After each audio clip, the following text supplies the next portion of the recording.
Hello guys, good morning all of you. Welcome to the educate world में आपका स्वागत है। मैं धर्मेंद्र सिंह हाजिर हूँ आज के करंट अफेयर लेके। कृपया वीडियो को दोस्तों पूरा देखें, लाइक शेयर एंड सब्सक्राइब करना ना भूलें। और वीडियो को जो आपके स्टडी रिलेटेड ग्रुप है, स्पेशली वो जो गवर्नमेंट एग्जाम की तैयारी कर रहे हैं उनके ग्रुप में अवश्य भेजें, क्योंकि उनके लिए बहुत ही बेनिफिट है ये वीडियो। तो दोस्तों अब आते हैं हम अपने करंट सेशन की तरफ। दोस्तों आज का हमारा जो पहला क्वेश्चन है वो है, हाल ही में यातना पीड़ितों के समर्थन में यूएन अंतर्राष्ट्रीय दिवस कब मनाया जाता है। तो दोस्तों ये बनाया जाता है अपना, इसका जो राइट आंसर है दोस्तों वो है ऑप्शन बी, 26 जून। तो 26 जून को ये अपना दिवस मनाया जाता है। एक्चुअली दोस्तों ये क्यों मनाया जाता है, क्योंकि यूएन ने द्वारा मानवीय अत्याचारों के बारे में लोगों को जागरूक करने के लिए यह दिन मनाया जाता है। एक्चुअली मानवीय अत्याचार क्या है दोस्तों, बहुत से लोग होते हैं जो दूसरों के साथ दुर्व्यवहार करते हैं, किसी की मजबूरी का गलत फ़ायदा उठाते हैं, या उस पर मतलब बेरहमी से अत्याचार करते हैं, जो उनके नीचे वर्कर काम करते हैं, या और भी कोई लोग, मतलब किसी भी तरह का जो मानवीय व्यवहार होता है, अव्यवहार होता है, उसी के प्रति लोगों को जागरूक करने के लिए यह दिन यूएन द्वारा मनाया जाता है। अब दोस्तों ये मनाया जाता है यूएन द्वारा। तो बात है यूनाइटेड नेशन की। तो यूनाइटेड नेशन क्या है दोस्तों, ये है यूनियन नेशन। तो दोस्तों इसकी स्थापना कब हुई थी, इसकी स्थापना हुई थी 24 अक्टूबर 1945 को। तो 24 अक्टूबर है दोस्तों, उस दिन यूएन नेशनल डे भी मनाया जाता है। और टोटल इसके अंदर है 153 मेंबर कंट्री हैं, और इसका जो हेड क्वार्टर है वो है दोस्तों न्यूयॉर्क में। ठीक है दोस्तों। अब आते हैं दोस्तों अपने क्वेश्चन नंबर 2 पे। हाल ही में किस राज्य सरकार ने मुख्यमंत्री मातृ पुष्टि योजना का शुभारंभ किया है।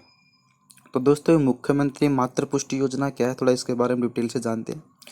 इसमें क्या आता है, उन महिलाओं के लिए यह योजना है जो ब्रेस्ट फीडिंग कराती हैं, अर्थात जो बच्चों को दूध पिलाती हैं, उनके लिए यह स्पेशल योजना मुख्यमंत्री मातृ पुष्टि योजना उपहार योजना स्टार्ट की गई है।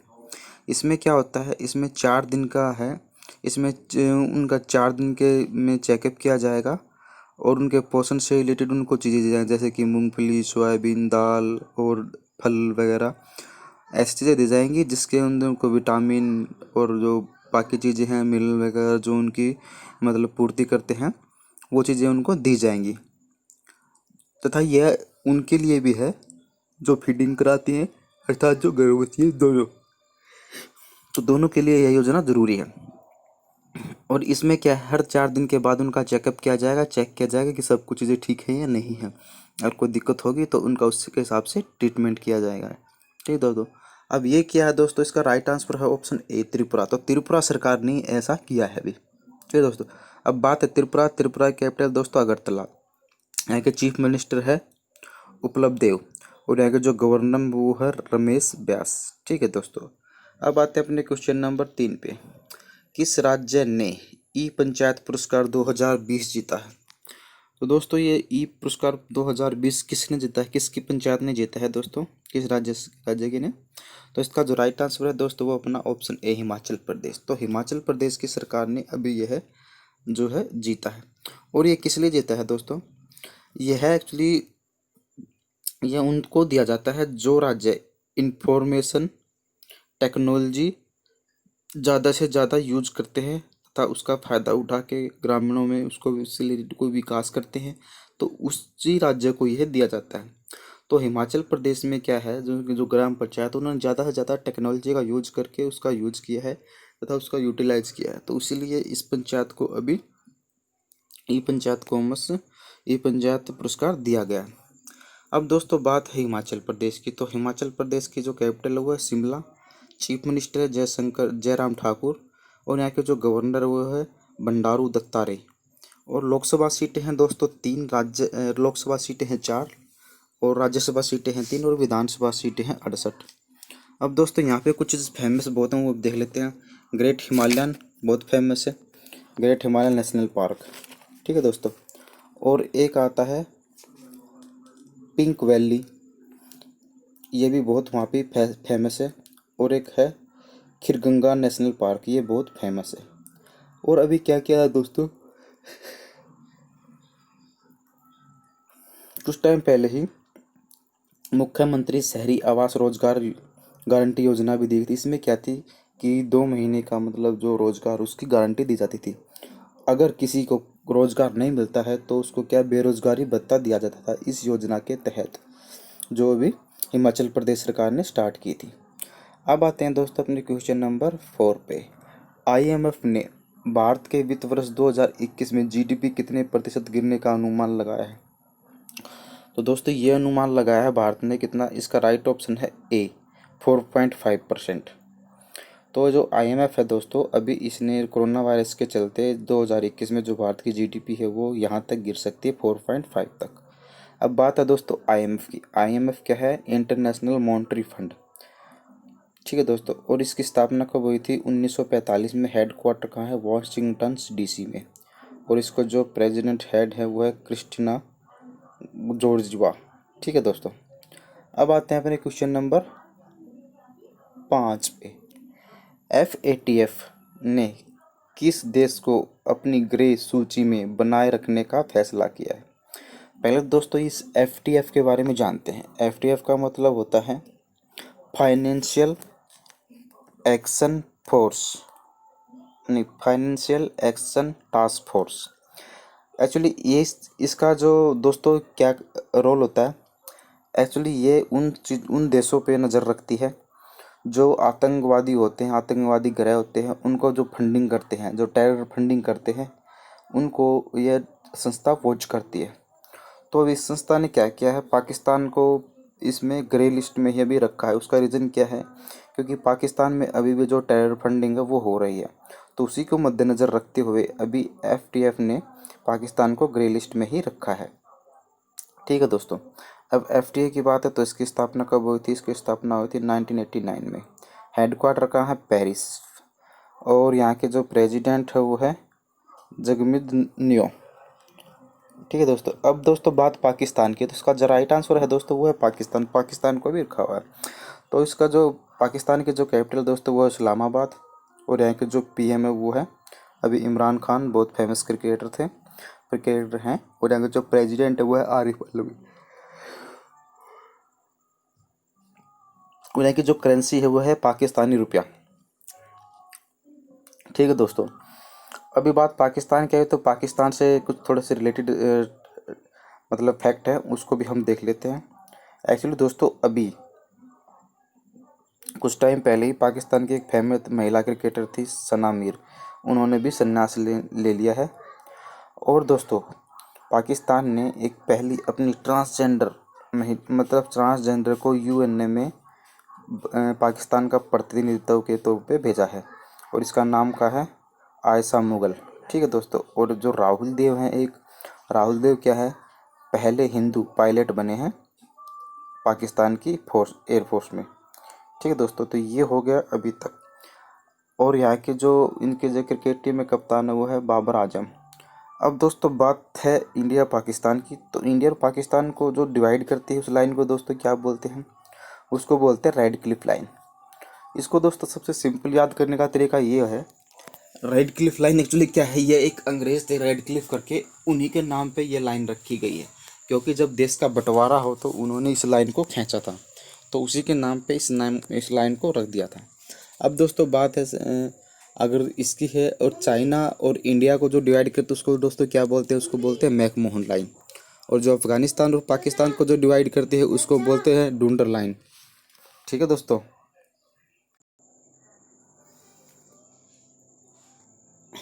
ठीक है दोस्तों। और दोस्तों इसी तरह एक दो लाइनें और भी हैं, वो भी बहुत फेमस हैं। जैसे कि साउथ कोरिया और नॉर्थ कोरिया को जो लाइन डिवाइड करती है उसको बोलते हैं 38th पैरेलल लाइन। और अमेरिका और कनाडा को जो लाइन डिवाइड करती है उसको बोलते हैं 48 पैरेलल लाइन। ठीक है दोस्तों, ये कुछ फेमस लाइनें थी जो एक दूसरे की कंट्री को मतलब एक दूसरी कंट्री को डिवाइड करती हैं। ठीक है दोस्तों, अब आते हैं दोस्तों अपने क्वेश्चन नंबर किस पे 6 पे। हाल ही में आत्मनिर्भर उत्तर प्रदेश रोजगार अभियान का शुभारंभ किसके द्वारा किया गया था? तो ये दोस्तों ये जो उत्तर प्रदेश रोजगार अभियान है, ये इसकी शुरुआत मतलब इसका जो शुभारंभ वो किसने किया दोस्तों? तो इसका राइट आंसर है दोस्तों बी, नरेंद्र मोदी। तो हमारे देश के जो प्रधानमंत्री हैं नरेंद्र मोदी जी, उन्होंने इसका शुभारंभ किया था। ठीक है दोस्तों, और ये दोस्तों क्या है ये, पहली बात तो ये जानते हैं ये उत्तर प्रदेश रोजगार अभियान क्या है। एक्चुअली दोस्तों ये स्कीम, इस स्कीम में क्या है कि जो प्रवासी मजदूर वापस यूपी में आए हैं, अर्थात जो प्रवासी मजदूर वापस यूपी में आए हैं तो उनको रोजगार देने के लिए इस स्कीम का मतलब शुभारंभ किया गया है। इस स्कीम के तहत उनको रोजगार उपलब्ध कराया जाएगा, जो जैसी क्वालिफिकेशन है उसके हिसाब से। ठीक है दोस्तों, अब बात है दोस्तों यूपी की, तो यूपी के बारे में थोड़ा जान लेते हैं दोस्तों। ठीक है दोस्तों, यूपी की जो कैपिटल वो है लखनऊ। और लखनऊ दोस्तों कौन सी नदी के किनारे होता है, ये है गोमती नदी के किनारे। और यहाँ के जो चीफ मिनिस्टर वो है आदित्य योगीनाथ, और यहाँ के जो गवर्नर हैं वो है आनंदीबेन पटेल। यहाँ की जो लोकसभा सीटें हैं 80, राज्यसभा 31 और विधानसभा सीटें हैं टोटल 430। अभी दोस्तों उत्तर प्रदेश सरकार ने कुछ अच्छे अच्छे इनिशिएटिव भी लॉन्च किए हैं। उसमें क्या है, मनरेगा के तहत सबसे ज़्यादा रोजगार देने वाला स्टेट कौन बना है इंडिया के अंदर, वो है दोस्तों यूपी। इन्होंने मनरेगा के तहत लोगों को सबसे ज़्यादा रोजगार दिया है। एक है दोस्तों मुक्ति विद्या योजना। ठीक है दोस्तों, मुक्ति विद्या में क्या है, जो स्टूडेंट्स हैं उनको मतलब शिक्षा के रिलेटेड ये चीज़ है। एक वर्चुअल अदालतों के जरिए सुनवाई। तो दोस्तों क्या है, उत्तर प्रदेश ऐसा पहला स्टेट बना है इंडिया का जिसमें वर्चुअल केसों की सुनवाई होगी, अर्थात अदालतें वर्चुअल लगेंगी, मतलब वीडियो कॉन्फ्रेंस के थ्रू सुनवाई होगी मरीज की, जो भी है मरीज, और सब कुछ वीडियो कॉन्फ्रेंस के थ्रू होगा घर बैठे। ठीक है दोस्तों, और ऐसा करने वाला यह पहला राज्य बना है। ठीक। और एक दोस्तों यह प्रवासी राहत मित्र ऐप्स और आयुष कवच भी इन्होंने अभी जस्ट लॉन्च किए हैं।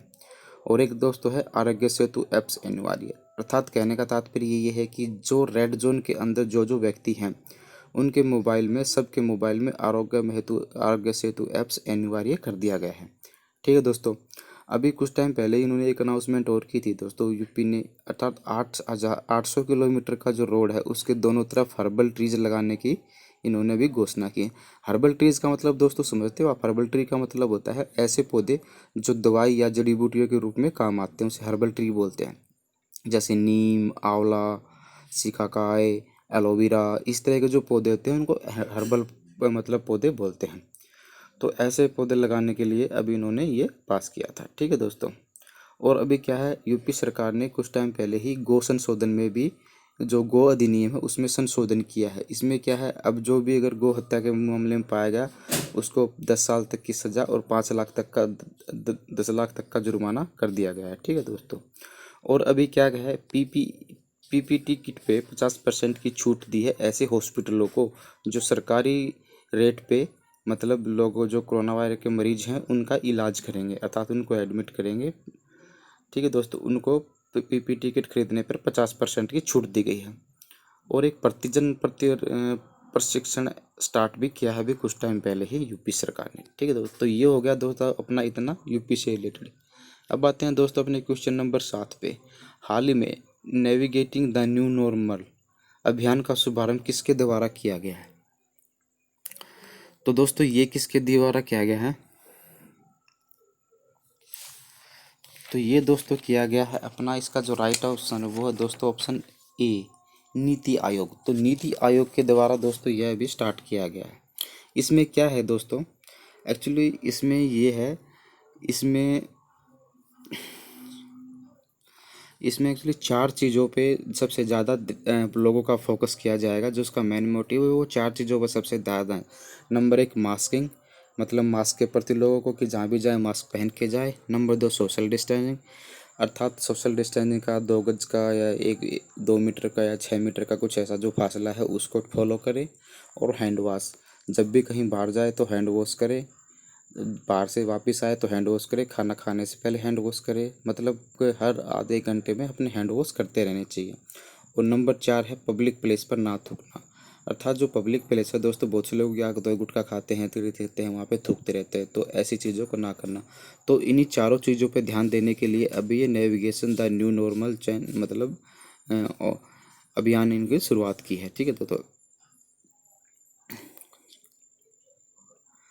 और इसको दोस्तों किसके द्वारा, मतलब इसको जो है ब्लिंडा गेट्स एंड मिलिंडा गेट्स जो फाउंडेशन है उसके साथ मिलकर इसकी अभी शुरुआत इन्होंने की है। ठीक है दोस्तों, अब बात है दोस्तों नीति आयोग की। तो नीति आयोग क्या है दोस्तों? नीति आयोग का है, इसकी जो फुल फॉर्म बनती है दोस्तों वो है national institution of transforming India. Actually दोस्तों इसकी शुरुआत 2015 में हुई थी। इससे पहले ये योजना आयोग था। योजना आयोग को मतलब फिनिश करके उसकी जगह अभी नीति आयोग बनाए। और नीति आयोग के जो अध्यक्ष कौन होते हैं दोस्तों? वो होते हैं हमारे जो करंट के पीएम होते हैं, प्राइम मिनिस्टर। अभी जो हमारे करंट के जो प्राइम मिनिस्टर वो नरेंद्र मोदी जी इसके अध्यक्ष हैं। ठीक है दोस्तों, और इसके दोस्तों जो उपाध्यक्ष कौन है, इसको जो सीईओ है वो है अमिताभ कांत। ठीक है दोस्तों, अब आते हैं दोस्तों अपने क्वेश्चन नंबर 4 पे। हाल ही में TIFF 2020 के एम्बेसडर में किसे शामिल किया गया? सबसे पहले दोस्तों ये जो TIF है इस टर्म्स को समझते हैं। TIF का मतलब है टोरंटो इंटरनेशनल फिल्म फेस्टिवल। ठीक है दोस्तों, तो इसमें अभी क्या किया गया है, ये अब का 45वां संस्करण है। और ये दोस्तों कहाँ होता है? जैसे कि बात नाम से याद है टोरंटो, तो ये ट्रस्ट का जो इसकी शुरुआत दोस्तों 1976 में हुई थी। और इसका हेडक्वार्टर कहाँ है? इसका जो हेडक्वार्टर वो है दोस्तों टोरंटो। टोरंटो कहाँ है दोस्तों? को ये कनाडा के अंदर। ठीक है, और इसका जो राइट आंसर है दोस्तों वो है अपना ऑप्शन सी, ए और बी। प्रियंका चोपड़ा और अनुराग कश्यप को इसमें अभी एम्बेसडर लिस्ट में शामिल किया गया है।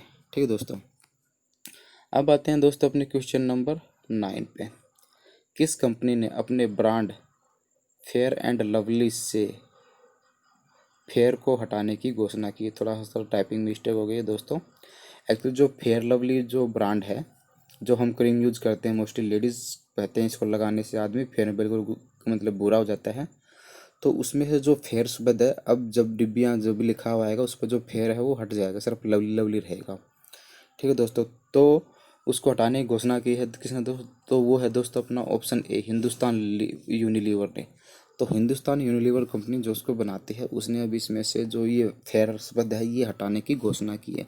और ऐसा क्यों हुआ है दोस्तों? इसको लेके ना, फेयर शब्द को लेके काफ़ी अपन पूरे विश्व में मतलब पूरे वर्ल्ड के अंदर काफ़ी डिस्प्यूट है। यूरोप के देशों में भी इसमें इससे क्या है, एक रंग भेद का भी थोड़ा सा मतलब मामला सामने आता है।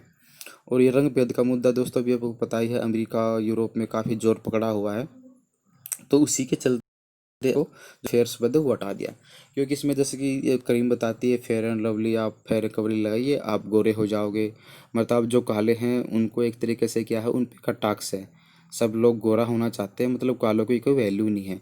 तो इसी तरह के लोगों को मतलब इस तरह के काफ़ी इस पर ऑब्जेक्शंस उठे हैं। तो उसी को देखते हुए अब इसमें से ये जो फेयर शब्द है ये हटा दिया गया है। आगे से दोस्तों इसमें फेयर एंड लवली में सिर्फ लवली आएगा, फेयर शब्द नहीं आएगा। ठीक है दोस्तों, अब आते हैं अपने क्वेश्चन नंबर 10 पे। चीनी आर्मी के खिलाफ किस देश ने अपनी सेना यूरोप से हटाकर एशिया में तैनात करने का फैसला किया है? तो दोस्तों इसका जो राइट आंसर है वो है अपना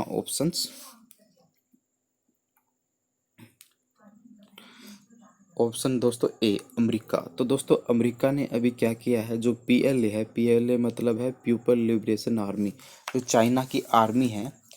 तो क्या किया दोस्तों, अभी आपको पता ही है कि इंडिया और चाइना का काफ़ी डिस्प्यूट चल रहा है, एक तरीके से युद्ध की स्थिति भी बनी हुई है। इसी के लेकर अभी क्या है, जो अमेरिका के विदेश मंत्री है माइक पोपियो, उन्होंने साफ तौर पे बोल दिया है कि हम अपनी जो सेनाएं हैं वो यूरोप से हटा के अभी एशिया में लगाएंगे। अर्थात उन्होंने ये कहा है कि हम अगर चाइना और इसका युद्ध होता है तो हम भारत के साथ हैं। क्योंकि चाइना दोस्तों, चाइना और अमेरिका में पहले से ही काफ़ी, पहले ट्रेड वार हुआ, उसके बाद कोरोना को लेकर के में काफ़ी तू मैम हुई।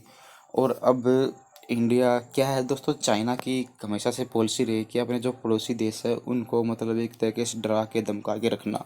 और यहीं उसने सोचा है कि अब चाइना पे करने के लिए, भारत पे करने के लिए। लेकिन उनको ये नहीं पता है कि भारत ईंट का जवाब पत्थर से देना अच्छी तरह से जानता है। और वह इस तरह से मतलब किसी दबाव में भी नहीं आएगा। तो उसी को लेके अब अमेरिका भी इस खुले तौर पे इंडिया के साथ आ चुका है। और अभी भी कभी भी युद्ध की स्थिति बन सकती है। तो उसी के लेके अभी जो अमेरिका की जो आर्मी है, जो उन्होंने अलग अलग देशों में डिप्लोमेट की हुई है, तो उनको हटा के अब वो क्या करते हैं, एशिया के अंदर ला देंगे। एक तरीके से क्या है, ये चाइना को मैसेज है कि वो इंडिया का साथ ऐसा ना करे, क्योंकि अमेरिका उसके साथ है। तो लेट्स सी दोस्तों इन फ्यूचर में क्या होता है इस तरह की चीज़ों को लेके, अभी क्या रिजल्ट निकल के आता है तब तक देखते हैं। ठीक है दोस्तों, कल फिर हाजिर होंगे एक नई वीडियो के साथ। तब तक के लिए गुड बाय, जय हिंद।